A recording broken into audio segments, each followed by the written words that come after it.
Hey everybody, welcome to Rider Club Radio, the podcast all about tokusatsu now, not just Kamen Rider. Well, all about Toei's currently airing tokusatsu, I suppose. Shut the fuck up. I'm your host, Jeff. I'm Liam, and please let's not mislead anybody into thinking we're going to talk about, like, Jan Person or something on this podcast. We might, if one of us starts watching Jan Person. I guess we just did, if that counts. Well, now it's all about tokusatsu. Well, fuck.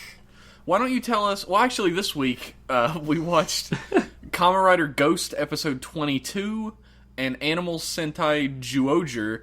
So, Liam, yes. Why don't we start out by talking about everybody's favorite Kamen Rider Ghost. What happened on this week's episode? Okay, so, this week on Kamen Rider Ghost, Igor decides to send the Knight to kill QB.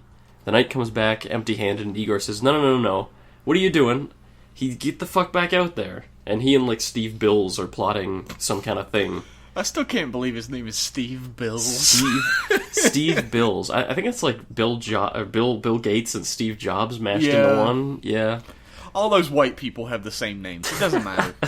Steve Bills. So they go... He sends out the Knight. Takeru survives in the Gamma world by having a big fucking fight scene with a whole bunch of mooks. And Adele...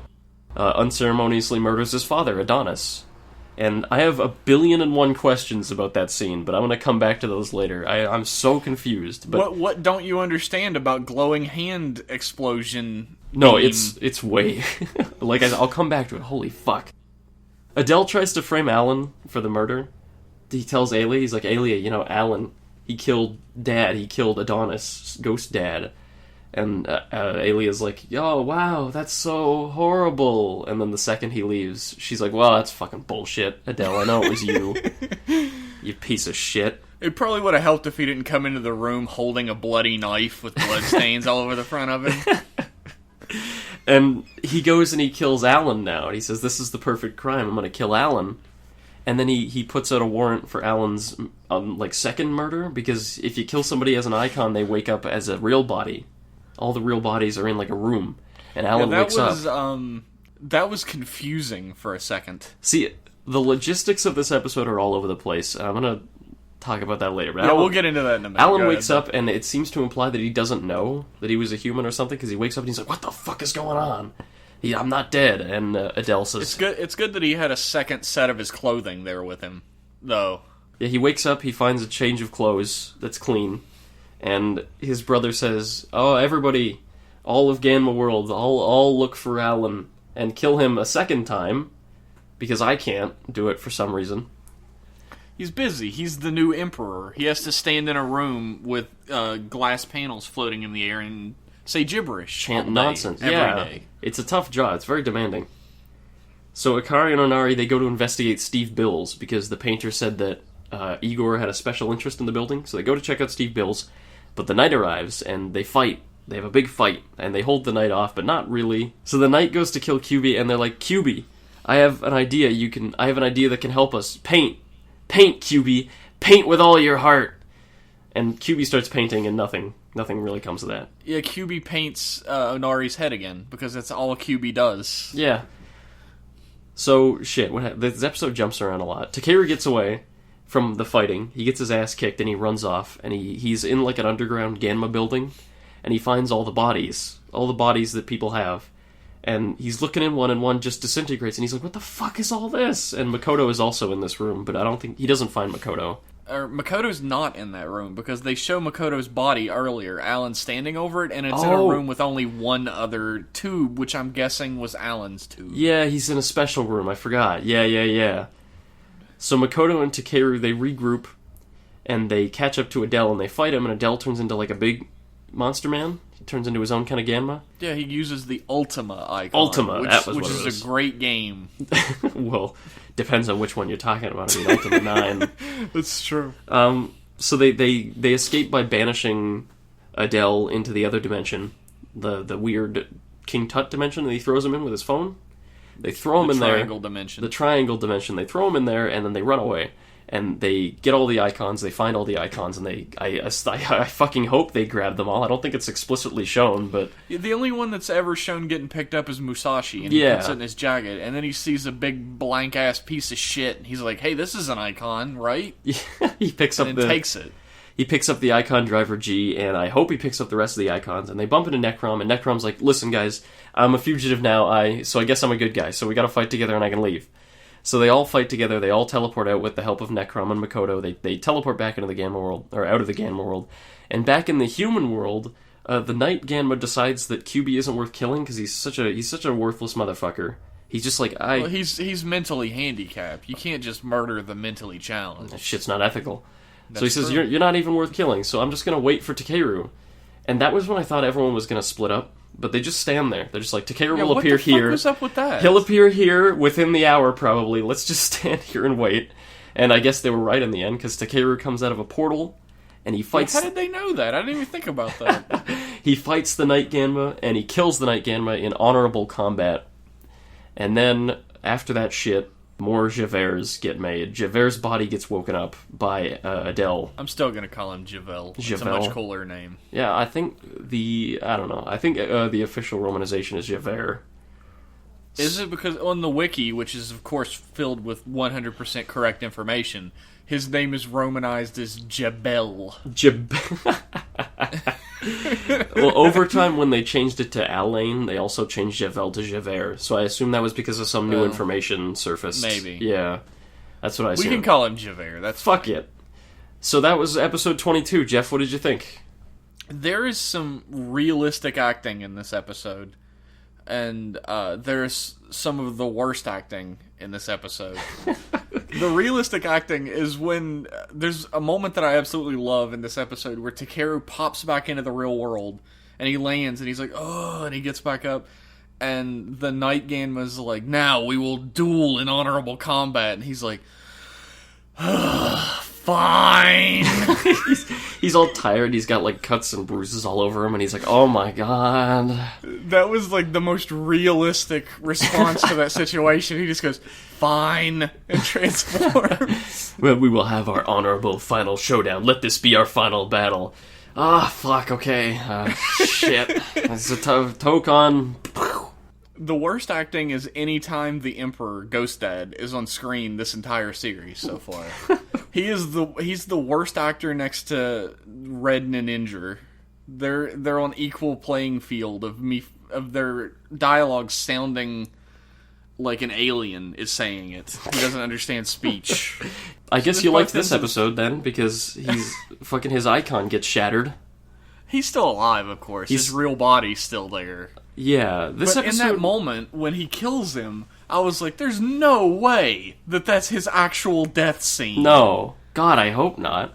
This episode, I hated it. I just want to come out and say that right away. I didn't like it at all. Really? I despised it, but, I didn't feel that way about it, actually. We're actually... I didn't love this episode or anything, but we're on different ends of the spectrum here. I guess so. Again, we are opposed.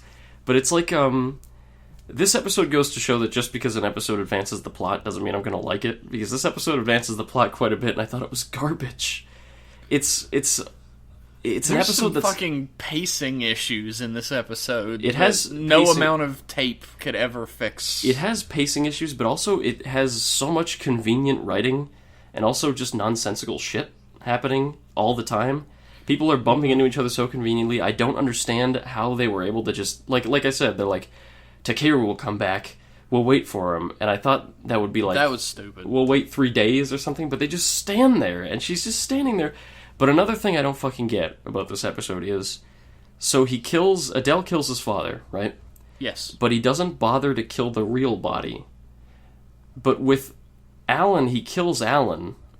But he knows that they have real bodies. He knows that they have real bodies separate from the icons, or else he wouldn't have ordered people to go and kill the real Alan, right? Well, you know what the plot convenience that's going to make up for that plot hole later is? What? That he's stuck inside his capsule, and Adele knew that. That's probably going to be it. So it'll be some big reveal thing later, like Alan's like, my father, I can save my father. Why didn't he stick Alan inside? Why didn't he put some chains around Alan's capsule before he killed them? He didn't think it through. Have you seen the man's earrings? He doesn't think anything through. The point is, a lot of stuff happens in this episode, and it happens in a very nonsensical manner, and the plot has a tendency to sort of jump around.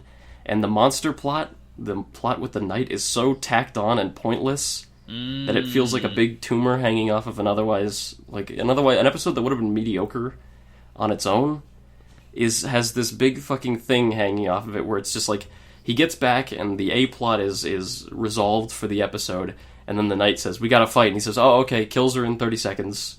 Oh, that's the episode. Alright, boys. Good job.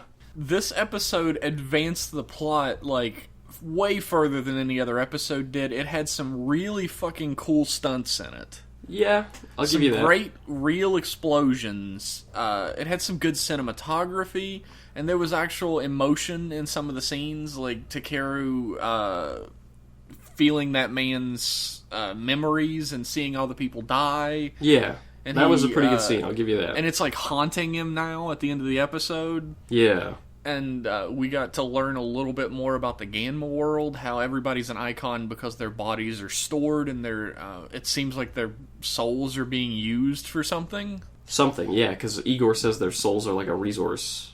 Yeah. The plot with the knight was tacked on, and I felt like that was absolutely, like, we need to get rid of this character real fast, and we can't just have Igor kill her, because we set her up for something. They set her up for something. Maybe they weren't even sure what, but this is it. So, that was shit. You're right. That whole subplot was shit. It was actually really nice to see Onari and Akari doing their best to keep Monster at bay. Yeah. Actually somewhat succeeding. That was pretty nice. They did their best. It's nice that they're doing stuff, but the thing about Ghost is that it does, even in episodes when it does stuff with its plot, and even in episodes when it uses its secondary characters, I still don't really like any of the characters. Like, I can say right now that I don't really have a favorite character in Ghost, because I don't care about any of them. QB, maybe. QB, I guess, because he's just simple and genuine, but everybody else is just like this walking plot advancement. If you're lucky, they're a plot advancement. Otherwise, they just sort of hang around. You're right. Ghost hasn't drawn me in the same way that some other tokusatsu that we're watching right now has really drawn me in with the characters and their relationships. But I have to give the show props for advancing the plot, for trying when it comes to cinematography and action, which had really fallen off in the past 4 or 5 episodes. Oh, yeah. And the escape from Ganma world bit, where they're like haggard and they have to keep fighting to make their way out, I enjoyed those parts. I really did not enjoy the night. You're right about that. I felt like the part where they're all haggard could have been done a little better.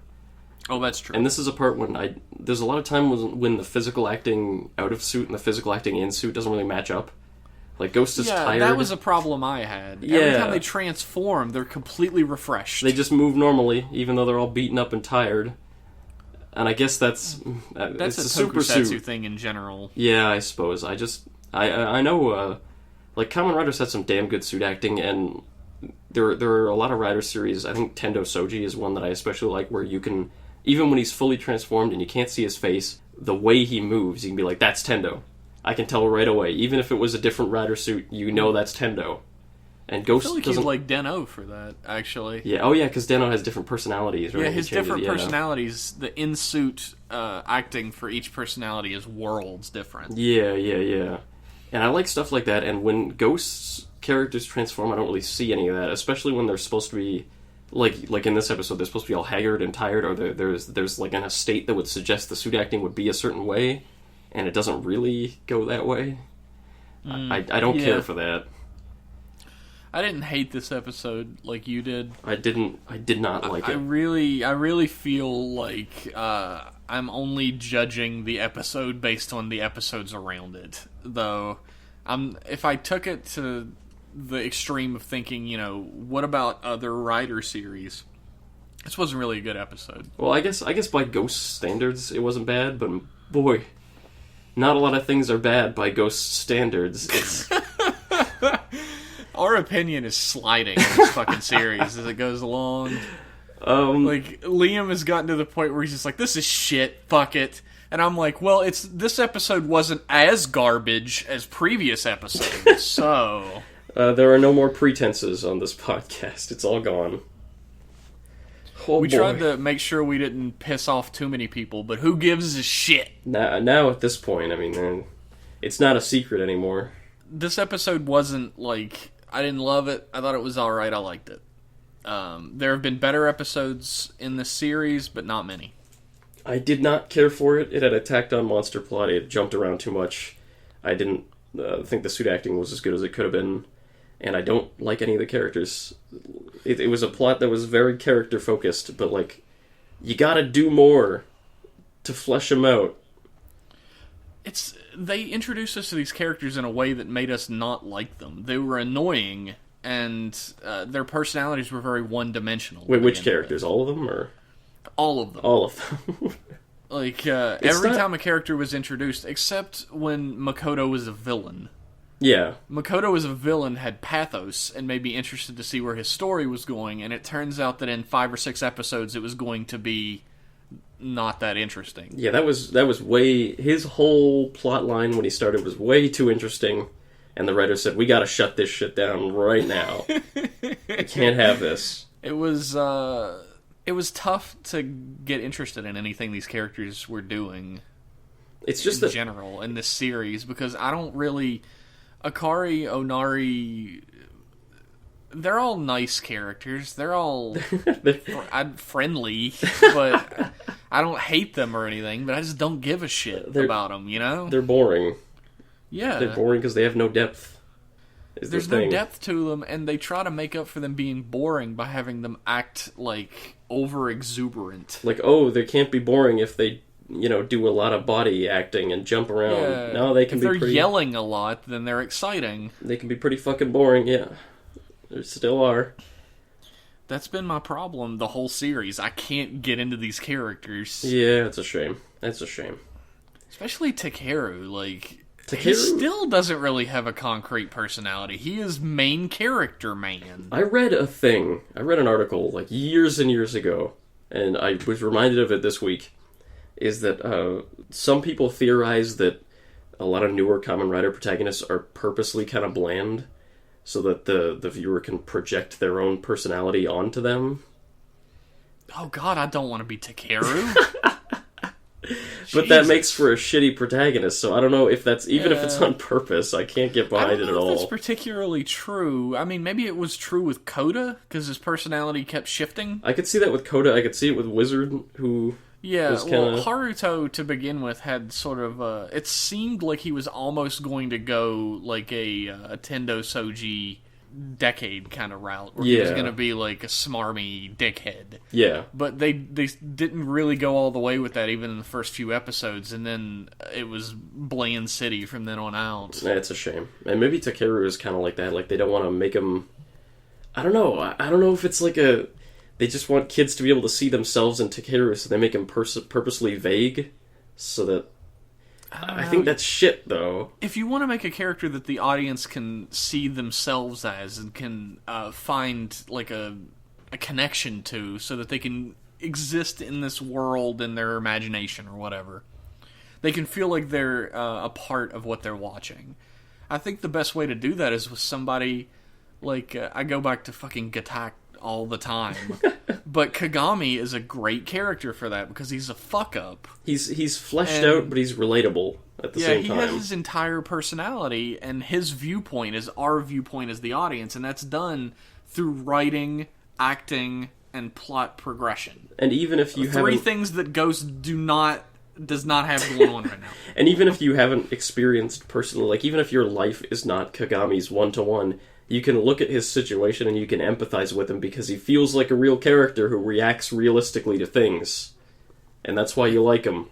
Takeru is not that. And you can have, like, over-the-top ridiculous characters that you care about. I mean, Shotaro in Double is absolutely over-the-top about 75% of the time.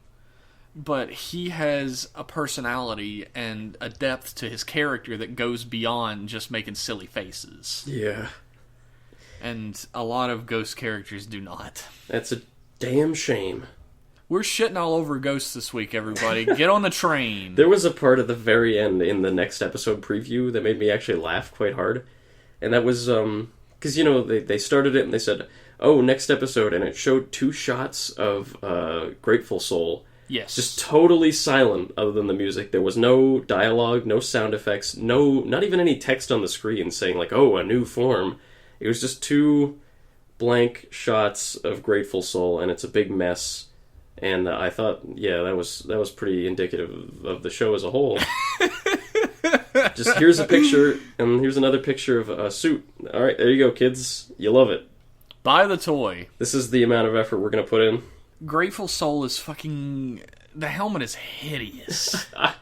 I don't mind Grateful Soul as much as you. I think the helmet's okay. It's fucking hideous. It's visually busy as a suit, I'll give you that. It's very busy. I'll tell you, what it reminds me of is Skyrim armor design. Oh, just it gets spikier and spikier as the stats go higher. Shit just keeps getting plastered to the basic leather helmet until it's like 10 feet tall above your head. Sick. And that's Grateful Soul. Yeah.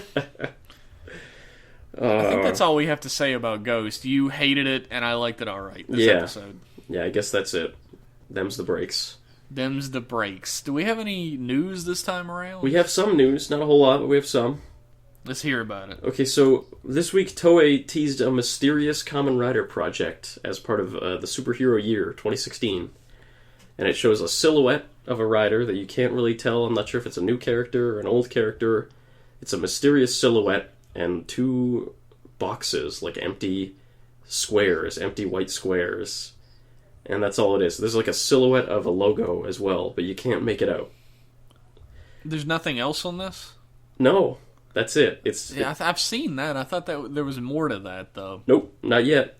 What if it's Kamen Rider the next after the next? Kamen Rider the 3rd? Kamen Rider again with this shit. Well, maybe that's what Kamen Rider 1 will be, because fucking Inoue's writing it, but we'll see. It scares the shit out of me. Every little preview seems like Hongo's all in it. He's got a personality again. He's not just standing there as a suit. Yeah. Hopefully. Like, remember when adults still watching this? I don't want to be tricked. I don't want to be tricked. I'm trying not to get my hopes up for it, but I really enjoy the basic setup of the idea. Like, Hongo comes back to Japan after fighting, I guess, Shocker still all around the world. He's always fighting Shocker. That's his day job. And he has to like rescue a girl who he helped to raise, and that's Tobei Tachibana's granddaughter. Yeah, which is cool. I like that plot line. Yeah, and Ghost is there for some reason. For some reason, Ghost and Makoto show up. They're requisite. Yeah, watch the new show, everybody. Please, watch Ghost. Speaking of which, another trailer came out for the Rider 1 movie.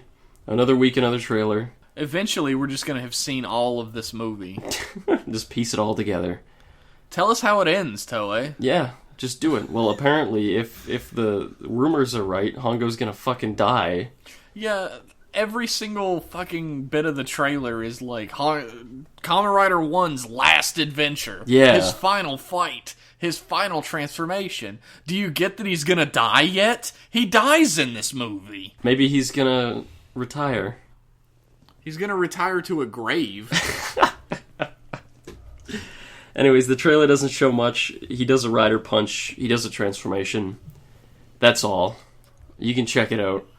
There was a photo that Iga Devil tweeted or retweeted of Hiroshi Fujioka without, like, in the suit, the new Kamen Rider 1 suit, the new Kamen Rider 1 suit. New. Without the helmet on, so there's probably going to be some of that. Yeah, there was a press event this week in which he appeared like that on a stage to talk about the movie. And I was going to talk about that, but I don't speak Japanese, so I don't know. It's just, to me, it's just a bunch of people rambling on a stage. Yeah, who knows what the fuck they're talking about. They could have just got up there and been like, look, the birth rates in Japan are appalling. We have to have a meeting about this, and Hongo has to be dressed up. Fujioka, rather, has to be dressed up. Fujioka shows up and he's like, look, my knight armor is at the cleaner, so I just wore this from the set. I need to tell you people. Please, start having sex right away. Unwrap your dicks, goddammit. Do not use protection. It's against Catholicism. It's against Bushido. It's against Bushido. Is that racist? I think I was just racist. Yeah, I think you were pretty racist there. That's fine. Anyway. Is that all the news? No. Christ, no. Holy no. shit, I saved the best for last. Do tell. So Deep Spectre is going to have a weapon. Oh boy. Oh god, yeah. Jeff, you have not seen this weapon. No, Liam has specifically waited until we're recording this so he can show me this weapon. I have hidden the weapon from Jeff, and I will hereby show the weapon to Jeff. Everybody listen. Hopefully it's not a fist on the end of a gun. Here it is. Alright. Alright, Let's get see ready. this shit. You gotta be fucking me. You gotta be butt fucking mucking with me right now. It's just a blue sunglass slasher. No, it's not. Look, it's spikier. Look. Toei, I want to sit down for a minute. I want to have a conversation. I know this is for children, but children are not brain dead. They can tell when a thing is the same thing. I think Toei thinks children are brain dead. They keep getting money from them. Apparently. A little bit less every year, though. This ship's sinking very slowly, but not slowly enough for them to do anything. Apparently not. Not fast enough. enough. Deep Spectre is apparently a deer of some sort. He is like a reindeer. There's a lot more details you can see in this picture. Yeah, it looks like he has a light-colored undersuit. Yeah, like a white. Yeah. Oh well, it's just a fucking sunglass slasher. It's a sunglass slasher, there you go. What should we have the weapon be for the rider form? What do we already have that we can just spray paint? Just use that again, huh? I mean, what? We don't have any gold spray paint left, so we'll just make it blue. Just paint it blue. Dip it in the blue vat. The gold vat's empty after all those roid meads. Fucking hell, Toei. God. Oh, I can't wait to see that in action. I wonder what it's gonna fight like. Oh, what is he at? Look, he can turn into a gun, too. Look. Let's move on. Let's move on. I have one last piece of quote-unquote news. Alright, news me. I found a video on the internet, and it's all from Project Cross Zone 2, and it's all of Sagata Sanshiro's little party quotes when you use him as a support guy. I'm gonna have to watch this after we're done. Yeah, he's got unique dialogue for everyone. If you play him with like Ryu and Ken from Street Fighter, or with Mega Man and Zero, or with the guys from Yakuza, he's got unique dialogue for all of them, and it's all voice acted. So I'll post that on the blog, and you can check out. It's voice acted by Fujioka. And you can look at that. It's very funny. The best dialogue bit I've seen in the whole game is if you play as if your team has Sakura from Sakura Tyson in it. There was a commercial, a Sagata Sanshiro commercial, where they're in love and frolicking through, like, the cherry blossoms, and that entire commercial is played out in 2D. Yeah, that's in the between story those two mode. characters. Yeah, they run around, the screen goes all pink, and they're like, Sakura-san! That is absolutely the best part. Yeah, oh shit. So you should watch that video. That's if you even if you don't want to play Project Cross Zone, I hear a lot of people don't like it. I haven't played it. It has value for that alone. So you can check that out on YouTube. It's totally worth it. I'm glad that you called that quote unquote news. Quote unquote. It's not. It doesn't have shit to do with Kamen Rider. It certainly ain't news. It's not news. It's got Hiroshi Fujioka in it. That's honorary Kamen Rider territory. Okay, sure. That's secondary. Secondarily. I think I talked about this on the podcast once before, but he played a police officer in I guess it was some sort of detective show. Mm-hmm. And the opening to that show, I might be able to find it and we can put it in the blog. If not, you can just cut this shit out. Nope. You think I edit this? Cut that bit out. In the opening to the thing, he chases after some crooks, and him and his partner get separated, and he fires his gun in the dark, and his partner fucking gets shot. He shoots his partner with his gun. And he gets fucking horribly reprimanded and thrown off the force for it in the opening credits. Okay. And then he walks sadly into the sunset while his fucking theme plays. And every time I watch that again, I'm like, what fucking happens in the rest of the show? That was the whole story. You could have made a movie out of that. But you get to see a young Hiroshi Fujioka wearing a cool detective outfit. That's pretty cool.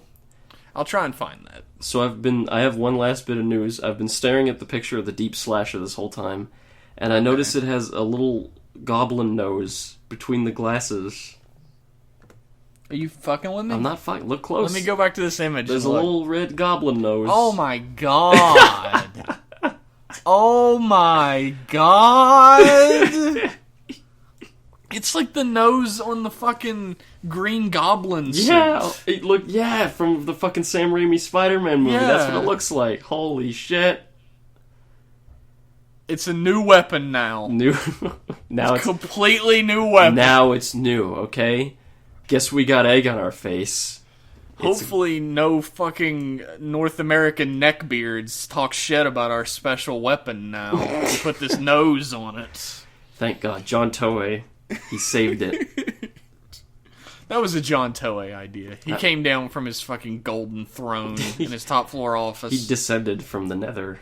And he said, you know what was really awesome? The Green Goblin costume in Sam Raimi's Spider-Man. Can we put something of that in this?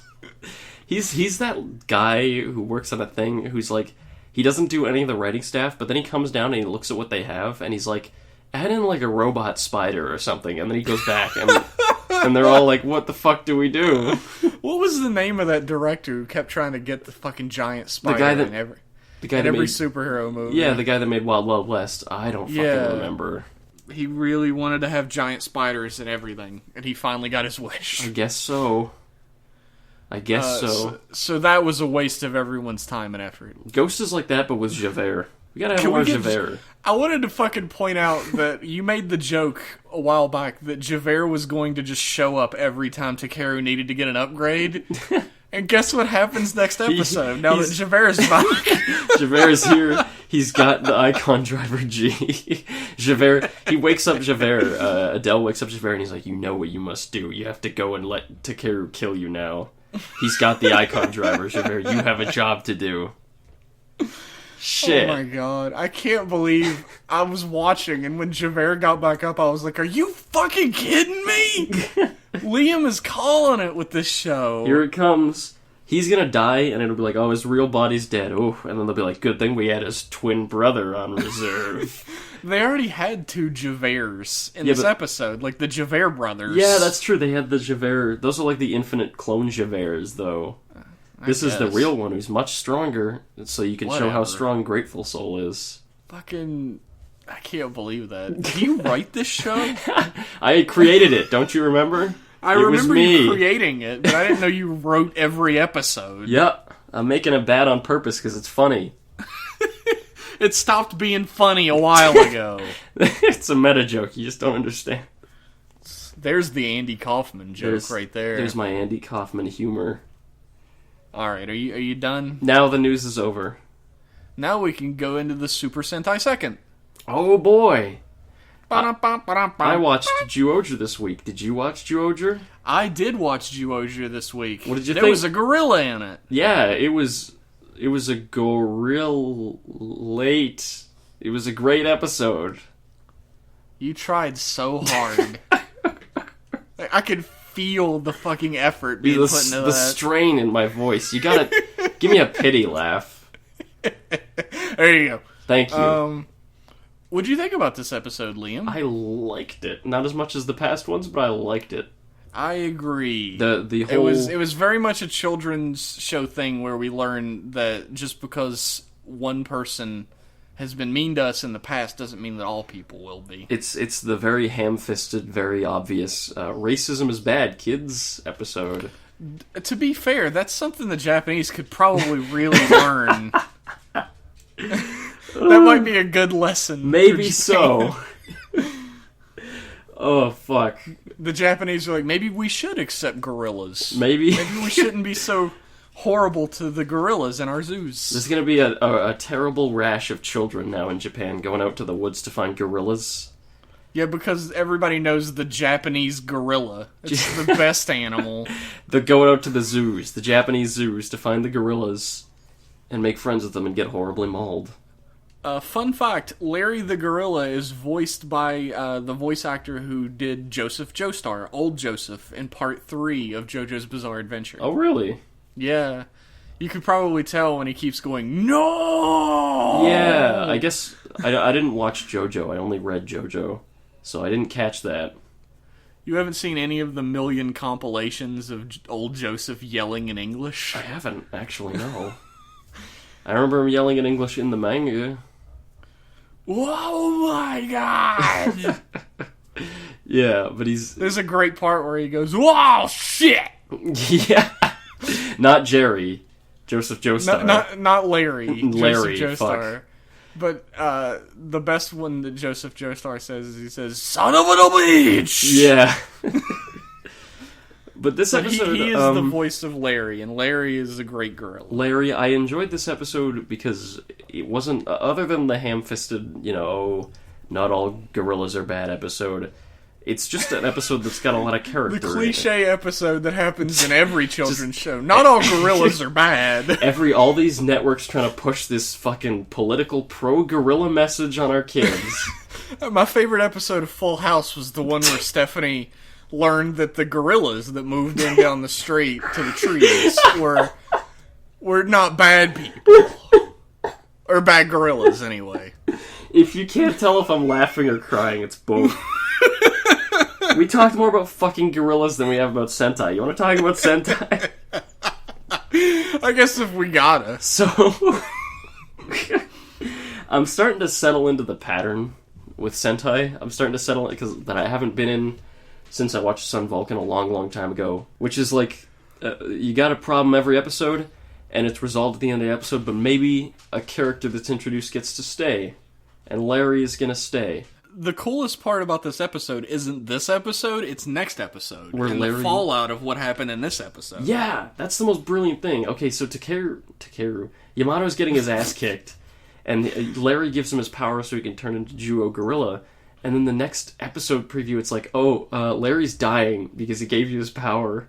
Sorry, he's Way to go, Yamato! He aged 100 years in the 3 days since we last saw him. Whoops! That's great. I love There's that. consequences for their actions that continue throughout separate episodes. That's awesome. Even if the main A plot is cliched and overdone, the actual little B plot bit, the little bit at the end, is like completely turned on its head on us. And I hate that I'm saying this, but I kind of hope Larry dies.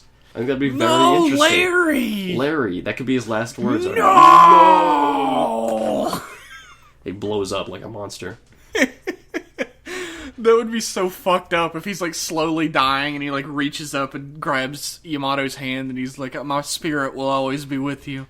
And then he rolls over and just fucking explodes. I like that the Juogers, my favorite thing about Juogers so far, it's like the Juogers are all fish out of water, but Yamato is the fish out of water among them.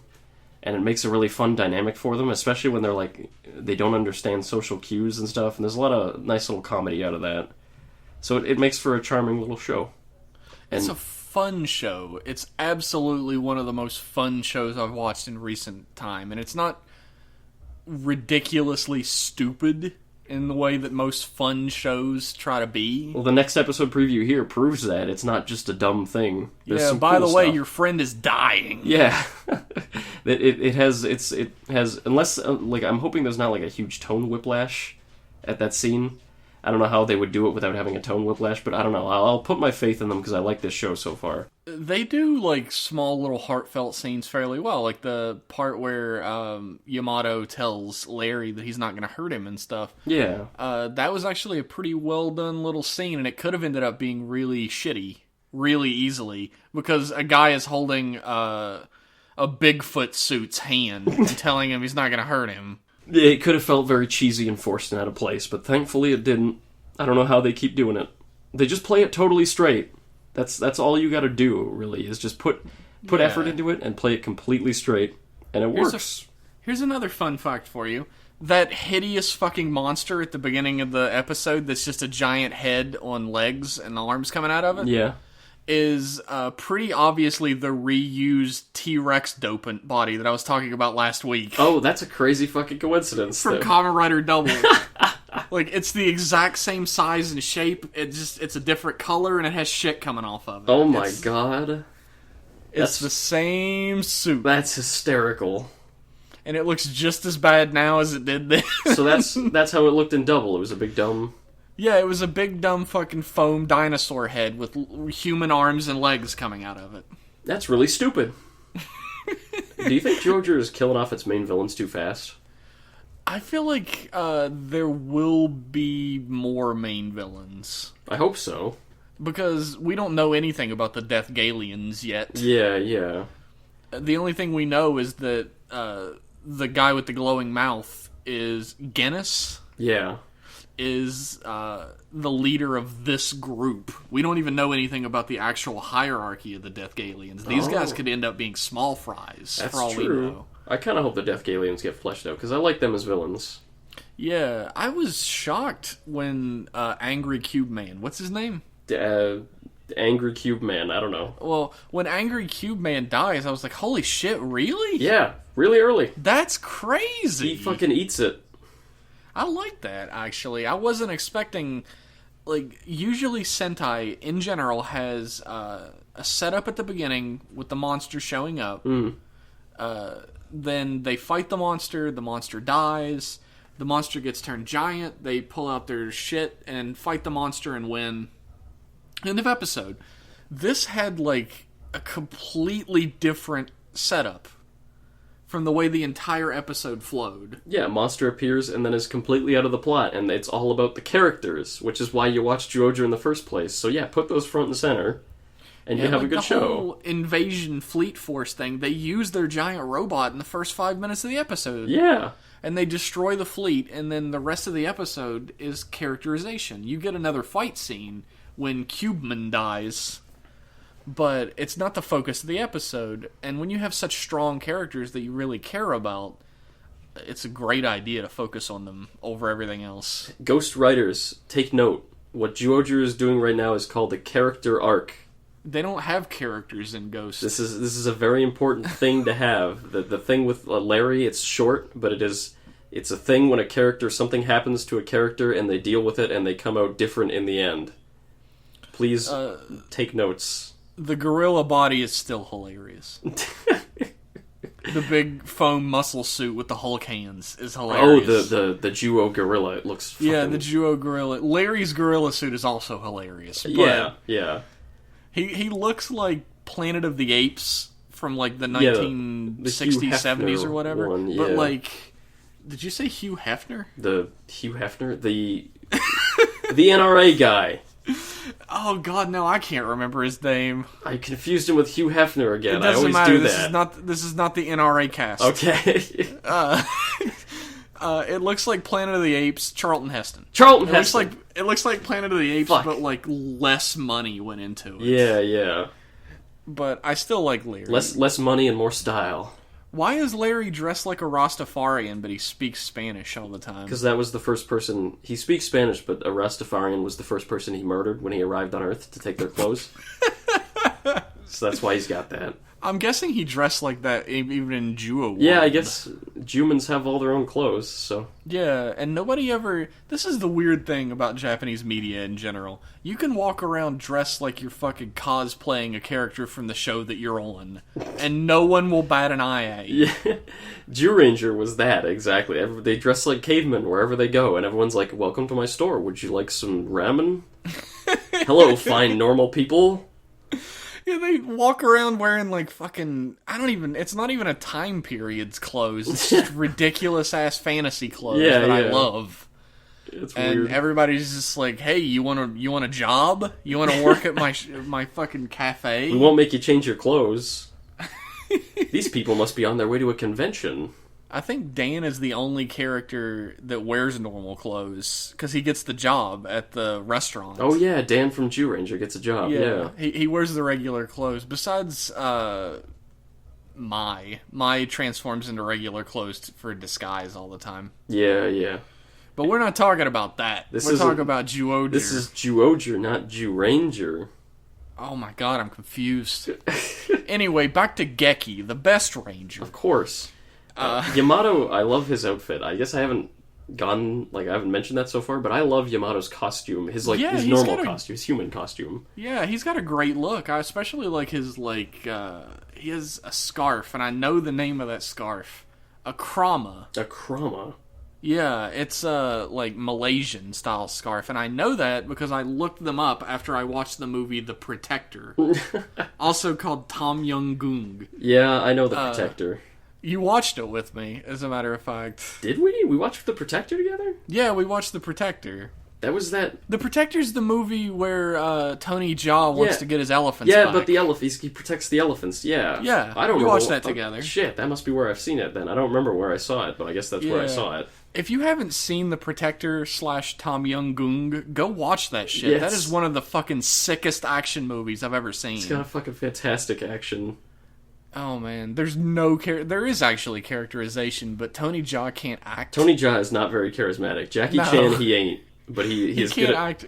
Kung but Fu. There is a goofy sidekick in it who's cool. Yeah, he can act, and there's elephants. There's elephants, just like in Zyuohger. That's true. Yep. Tusk is in this episode. Tusk, he's an elephant.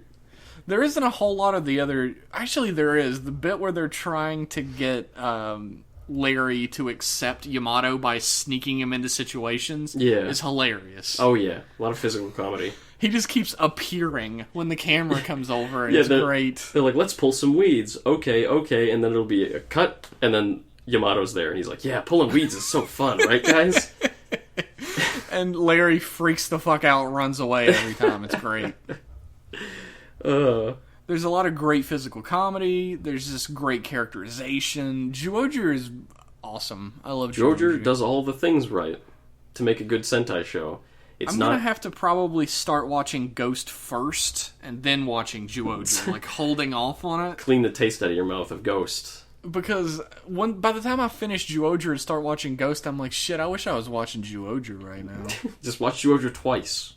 That's the real secret. And just pretend like I know what happened in Ghost. Just make guesses. Make wild guesses about Ghost. That might be more entertaining for this podcast purpose. But that's Zyuohger this week. That's Zyuohger. It was good. It was good. How about some email, Liam? What do you think about that? No. Well, podcast is over, we everybody. We have an email. That's Rider Club Radio. Goodbye. Fuck off. We're going to talk about some emails. Our first email is from Dexter. He says, hello, Jeff and Liam. Damn you, I don't even want to read the manga. How do I do that? Where do I start? I actually do want to read the manga. I'm just confused by the medium. Any ideas on how to start? Go to google.com, type in Kamen Rider manga, and then click on the first link. There are lots of Kamen Rider mangas out there, but I would imagine you want to start with the original by Shotaro Shinomori. The original is actually really great. Yeah. I like it a lot. So I would suggest to start with there. If you don't want to start with the original, the Kamen Rider Black manga does not follow the story of the show. Yeah, I've read a bit of it. It's totally different. It's totally different, but it's also really good. Yeah, it is very good. Zeto is actually good as well. And I'm not going to condone illegally reading manga on the internet. But there's no other fucking way to read this. If it's not, available in English, then whatever. Yeah, so take of that what you will. I'm not telling you to read it, but go and download it illegally and read it on your computer. I'm not telling you to break the law, but... if you would like to break the law, I thoroughly endorse it. So that's how to read manga. Read from right to left. You remember, that's an important thing. My second question is, if Shout Factory took an interest in doing Kamen Rider like they did with Zyuranger, how would you want it to be done? What series would you like it to be? Liam? Oh. Realistically, they'd probably do Black RX for the same reason that they did Zyuranger, in that that's the familiar one that people know. Oh, no. That's the one that got the adaptation already, or maybe Ryuki, But the thing is, Zyuranger was... popular and well-liked Yeah. in its own country. Power Rangers was very popular and well-liked here, too. Yeah, and Black RX wasn't super well-liked in Japan. It was alright. It did okay. It stopped the series dead for 10 fucking years, but... And Masked Rider is the laughing stock of tokusatsu television the world over. That's true. So, I heard a rumor about why Kamen Rider had a break in the 90s. Really? I heard it's completely unsubstantiated and probably totally fabricated, but I like it a lot. And that is... Hongo Takeshi fall off his motorcycle and break his leg? No, way better. They caught a guy who had like a rash of murders. He was like a serial killer. And they tracked him down and went into his apartment, and it was full of Black RX merchandise. And Toei was so ashamed that they stopped making it. This sounds like the biggest fucking lie. That's why I said... Did you just make this up yourself? No, I read it in it was some manga. It was about like the curse of Kamen Rider. How like if you play Kamen Rider, some bad shit happens to you. They were writing it around when Decade was out, and they said that about Black RX. And I remember reading that, and I was like, would that really... get Toei to stop a giant money-making machine? There was a serial killer who killed children and then stuffed Kamen Rider Black RX toys inside them. You're doing a fucking favor. That's real. Free Black RX toys for all the kids. What a hero! God. How do you be a Kamen Rider fan and be a murderer at the same time? How do you justify... Maybe you root for Shocker? I don't know. Every episode you're like, Shocker, oh no. Next episode. These stupid bug men keep defeating them. What a tragic TV show this Kamen Rider is. Very nihilistic. They'll never be able to murder people like I want to. Wait a minute. I could just murder them. Oh my god. There's probably a lot of genuinely awful people who like Kamen Rider in real life, and I guess that's easy to reconcile. Yeah, they're called our listeners. Oh! Fuck! Snap, snap! Fuck! You get some fucking ointment for that burn. Shit. Anyway. Would you worry about people thinking... linking it to Power Rangers, because I frequently worry about that. That's what Dexter says. And my response to that is, why does it bother people so bad? Everybody I've ever spoken to about Kamen Rider links it. They always say, oh, it's like Power Rangers, and just for the sake of simplicity, I say, yeah, kinda, but better. Yeah, it's like Power Rangers, but there's only one guy, and it's meant for a little older audience. Yeah, it's. I mean, if it helps people understand, them's the breaks. I never really understood that, because it's not like Power Rangers is awful or anything. It's like a big media franchise, and everybody knows it. So if you want to have a gateway to get people into tokusatsu, that's a good path to take. Yeah, Power Rangers is a fine gateway. I mean, it's not the one I would pick first, but it's the most realistic one for the Western world, if you're gonna... Power Rangers is, like, obviously, like, for children, for, like, little kids. Yes. And people don't want tokusatsu affiliated with something or like seen as on that level of for children or whatever. But it is. It is, deep down. Maybe Kamen Rider is meant for a slightly older audience, but it's still a toy commercial. Yeah, I mean, we enjoy a children's show. A lot of people who are into children's media, people who they scramble to make it seem a lot darker than it is. They sort of like... They try to make it seem more adult. Yeah, so yeah. That they don't have to feel like a little bit of shame for liking it. Just or watch a children's thing, okay? Shame is healthy. Just deal with it. A little humility. Kids media can be good. And even if somebody's like, oh, is it like Power Rangers? I don't like Power Rangers. They're probably not going to like Tokusatsu then. Yeah, in general. It's got a... Especially if you're trying to get them into Super Sentai. Yeah. Because it's like very similar. To a degree. Anyway. And if I had to do like the scale of what this is for adults and this is for children of tokusatsu, I wouldn't do it because it's dumb. Just enjoy what you enjoy. Don't worry about it. I told my boss about it at work. We were talking about TV shows we watch. You told your boss? Me and my boss are very buddy-buddy. He's like your age. He's not like a 50-year-old man. He's like your age, Jeff. And, a way to tell people I'm less than 50. My image as a grandpa is gone now. And he was like, we were talking about TV shows we watch, and he watches, the Marvel shows and Sons of Anarchy and some stuff. And I was like, I watch Japanese toy commercials. And he's like, He's like, what was that? And I was like, oh, it's, Kamen Rider. And he's like, I described it to him. I was like, oh, it's about, like, they transform and they're superheroes. And he said, that sounds weird as fuck. And he looked up a YouTube video on his phone, and he was watching it, and he was like, this is like almost like a J-drama. Like, what is this? And I was like, yeah, it's like a combination. And I went home that night, and I looked it up on YouTube. I just typed in Kamen Rider to see what video he was watching, and if maybe it was me, but I typed in Kamen Rider, and the first thing I got up was the Vietnamese sub of, I think it was like Movie War Ultimatum. So that was my boss's first impression of Kamen Rider. Oh no! So he was like, well, you just keep doing your thing, Liam. This motherfucker watches Sons of Anarchy. Get out of here with that shit. That judgmental shit. I ride a motorcycle and I'm a free spirit. Let's buy some drugs. What a great show. Okay, that's enough for that question. That's enough for that question. Don't be ashamed of what you like. Don't tell your boss about Kamen Rider. Power Rangers loving fuck. What's next, Jeff? Our next question is from Dewey Defeats Truman. Okay. He says, do you have any writers for Toku that you enjoy in particular? I know when I hear Kobayashi, O's and Den-O is working on a show, I get excited. Liam? Me too! That was going to be my answer. I like Yasuko Kobayashi. Kobayashi is always a good idea that the show is going to be good. She did Ryuki, although she did write Tokyuger. So maybe not. I don't think did you even watch Tokyuger, you fucking fake tokusatsu girl? I watched enough Tokyuger to know I didn't like it.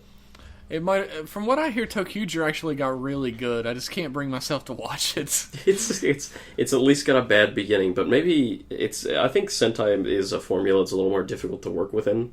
Like Kamen Rider, the way it is now, you can write a story about pretty much anything you want, as long as it involves people transforming. Yeah, as long as they transform into something, you're fine. Yeah, Sentai has to work within a more rigid formula, although I guess Kamen Rider is kind of, since Decade, has fallen into a bit of It's gotten pretty formulaic. It's gotten a little more formulaic, but there are still exception shows. Oh, yeah. Yeah, but I don't know, maybe she's just not good at writing Sentai, but I do like Kobayashi a lot. I'm a huge Kobayashi fan. I agree with that. There's another end of that spectrum, though. You heard about it earlier in this episode, where if Toshiki Inoue is connected to a series or a movie, this sense of fucking dread just washes over me. Why is he allowed near Kamen Rider?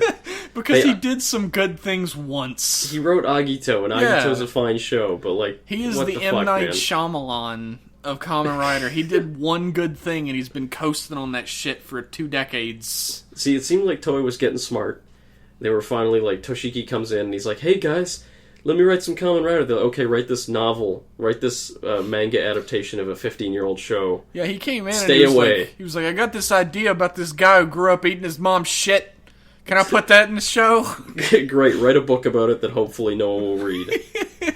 In a way, just get away. But they let him back for like the most important movie event ever. So I don't know. This seems like a bad idea. He wrote Kamen Rider the first, so he's perfectly good to write Kamen Rider 1. That's he definitely knows the character of Hondo Takeshi that you remember from your childhood. The whiny, pencil-necked dork who pines after a 16-year-old girl who treats him like shit. Yeah, what a great movie. Fucking the first and the next are the garbage dumpster of Kamen Rider movies. They're, of the ones I've seen, they are the bottom of the fucking barrel. That suit action, though, man. Oh, it's fantastic, but like the writing is unbelievable. Yeah, if anything would ever make somebody think that Kamen Rider is just a shitty J-drama with no actual action in it, it would be the first and the next. Yeah. Oh boy. Although the next is The Ring. That's true. Do we have any more emails, Jeff? Oh yeah. We got plenty more, baby. Hit me with some emails. Okay. Our next email is from Samuel. He says, Hi Jeff and Liam, still loving the podcast. I was wondering how you both would think a secondary rider could be implemented into Kuga and your thoughts on how it should be design-wise. And he goes by Sam and calls himself our actual #1 fan. Oh, which is another contender. Words. Yeah. Another one enters the ring. So what do you think? What do you think about secondary rider? I think we talked about this once before and just offhand, and we mentioned that Ichijo is basically already a secondary writer, but we both agree that would be a really shitty thing to do to Ichijo's character. You can't turn him into a writer. It ruins the dynamic. And I'm not sure, thinking about it now, I'm not even sure if you can have a secondary writer in Kuga, because Kuga is created under such specific circumstances. He just happens to be there when there's this one artifact.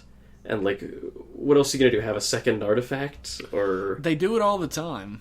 I know, but it's bad. It is. It's bad. To just have that shit get pulled out. With Agito, it makes sense because it's, like, people who have special powers, right? And they're randomly inserted. So, like, when another one shows up, it's not crazy. This isn't, like, how we would want to, like, change the show. Like, if we would really want to do this. It's basically a what if. Like, a what if there was a secondary writer, what would it be like? Because I absolutely would never add a secondary writer to Kuga. I think it would ruin the entire idea of the show. In an ideal world, the secondary writer in Kuga could just be G3. It makes sense, because the cops are so involved in Kuga. They could have just taken a guy and said, we want a Kuga, which is what they do in Agito, but just they do it earlier. It's funny that Hikawa might actually be a pretty good character in the Kuga formula. Yeah, the hapless guy, the hapless writer, who's a slave to the whims of his bosses. I like that. I like Hikawa. The cops in Kuga aren't, like, villainous in the same, or, like, nefarious in the same way as the cops in Agito, though. The cops in Agito they're full of bad people, but they're not, like, as far as I've seen, they're not, like, a fully evil organization. They just got assholes like Hojo in them. They're not, like, fucking Smart Brain or something. No. They're the cops, but everything they do is just prickish. Like, they're trying to capture Kuga, or capture Agito and shit. Yeah, in a perfect world, the Kuga we got right now would still exist pretty much the exact way it does, just with more plot progression and interesting stuff happening in the center. Yeah. But in a world where there had to be a secondary writer, I think we've posted a picture of what I thought a secondary writer should look like before. Yeah, the blue Kuga with like the Kuga that's based on a Kabuto. Like Kabuto Mushi. Yeah, instead of a Kuwagata. So, I don't know who did that art, but it's floating around there. If you know who did that art, tell us so we can, like, give it attribution. Give them a proper shout-out. Yeah, we might post that on this one as well. It's a great piece of art. Everybody should see it. There's a previous Kuga, right? His name is Riku. Riku, the king. Yeah, like the previous Kuga, the Linto. ancient Kuga. Yeah. I think having him be, like, sealed away and return to the world and not understand that humans are the Linto, to, like, see them in a similar sort of way as the Grongi, as, like, a lesser species he doesn't really have to worry about. He doesn't attack them or anything, but he doesn't try to protect them. He just tries to destroy the Grongi. Yeah. And he could be the secondary rider. That'd be an interesting angle, but wouldn't he just be another Kuga? Like, design-wise? You could figure some shit out for that. Like, he doesn't have the Arkle or whatever, so he uses, like, the secondary belt that they created. The backup Arkle. Yeah, the backup Arkle. The Barkle. I like to think that it goes all through the alphabet. The Arkle, the Barkle, the Karkle, the Darkle. All the way to the Zarkle. He uses the fucking Barkle, or whatever. Like, maybe they were trying to create a secondary one because they weren't sure he would be able to defeat the Grongi or whatever, and it's not finished. And it doesn't have the same, fucking, what's the gemstone called? Oh, Amadam? Yeah, it doesn't have, like, a completed Amadam in it. Yeah. Like, because at some point in the series, they create, like, the Grongi create, like, a false Amadam. And it could be some shit like that. So maybe that could drive him slightly crazy. Yeah, that'd be neat. That'd be an alright plot line to put in the center. Not run throughout the whole series. Like an arc that resolves at, like, episode 30 or something. Yeah, like maybe like a 5-episode, 6-episode arc or something. I like arc riders. Those don't happen often enough. No. Where it's just like the rider is the arc, like Scissors and stuff like that. I think that would work out if there had to be one. Why doesn't Toei hire me? I'm, like, the best writer. Look at all these ideas we got. We'll be the idea. We'll sit in the room and we'll tell other people what to do. Everybody wants to hire an idea man. with no marketable skills. Hey, write this for me. All right, good. Here's an idea 6 figures that you well could have earned. come up with yourself. Write that shit. We have some more emails. More. Yeah, I think maybe... Never ends. Kamen Rider Dank asks, which Rider series could have used another 10 episodes? And what Rider series didn't need 10 of its episodes? Which Rider series could have used another 10? None of them. They're all long. They're 50 fucking episodes. That's a long fucking series, and I think that's coming from the point of view of people who, like, fucking marathon this shit. Once you get to a certain point in the series, no matter how good it is, you're like, holy fuck, I still got like 30 episodes left. It's so long. I don't think there is plenty of space in Kamen Rider to do anything you want to do as a writer and then some. I don't think there are any series that I can look at and say, I want 10 more episodes of that. If they end, they either end too late or they end exactly where they want them to. I've never seen a series that I would want more of. I don't think 10 episodes, but I think, I don't guess it's a spoiler or anything to talk about, like, after Agito ends. I'm not going to say any spoiler stuff, but okay. I would like to see, like, Agito's appearing and what happens because of that.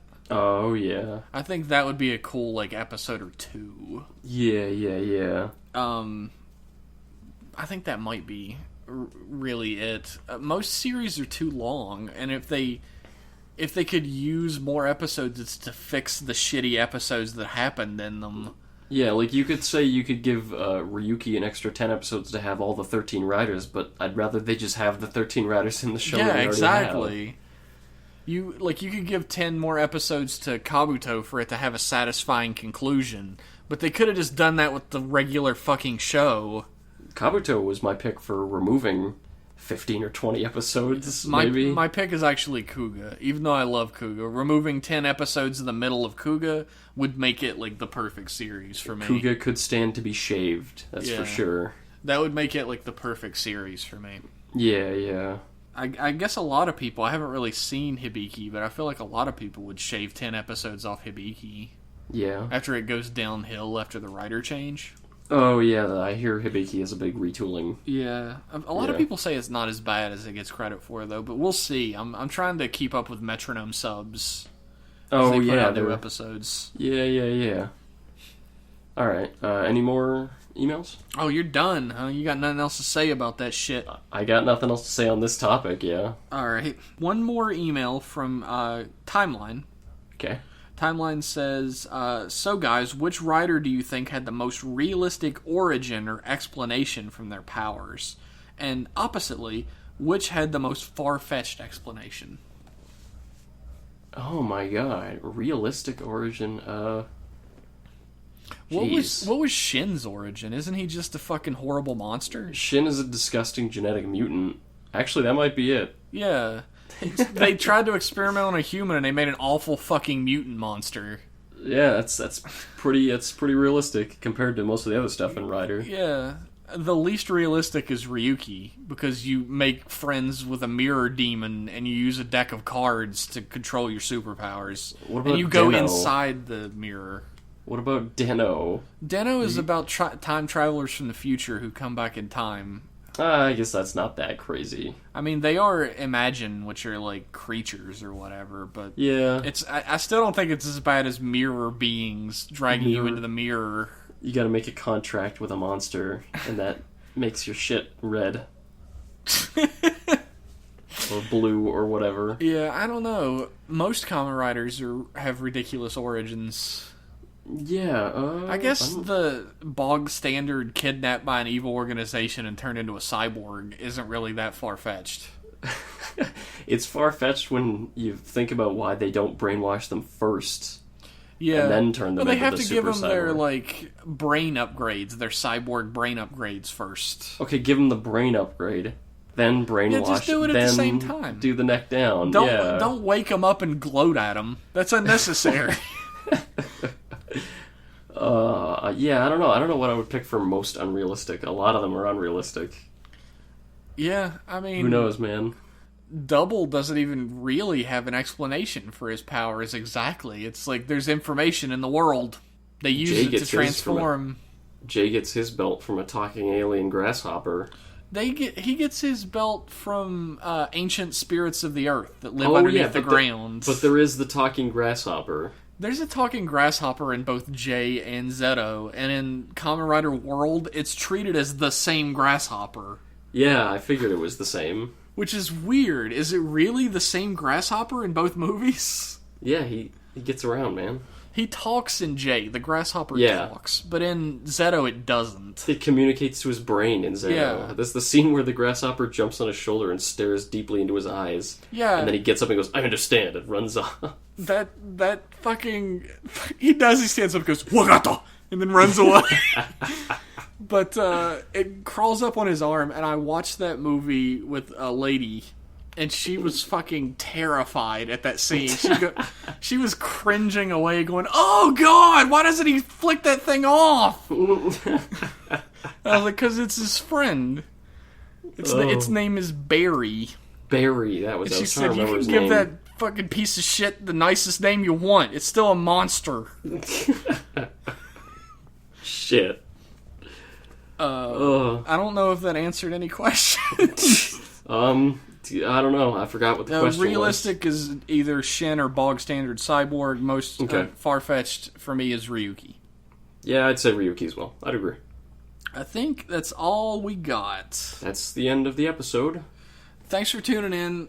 We appreciate when you assholes listen to this. We have an email. That's riderclubradio@gmail.com. Yeah, if you send us some emails, we'll answer them on the show if they're good.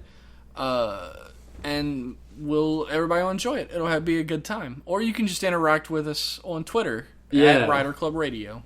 So do that. Do both of them. Do one of them. Don't do neither. Don't do neither. That's some good ass English you're throwing down right there. I can't speak Japanese. I can't speak English. You can speak French though because you're Canadian, right? Yeah, totally. Perfect French. Speak French for us, Liam. Au revoir, mon amis. Good night, everybody. Mes amis. Bye. Bye.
I don't smell like roses or nothing. Smell like Cheeto dust and desperation.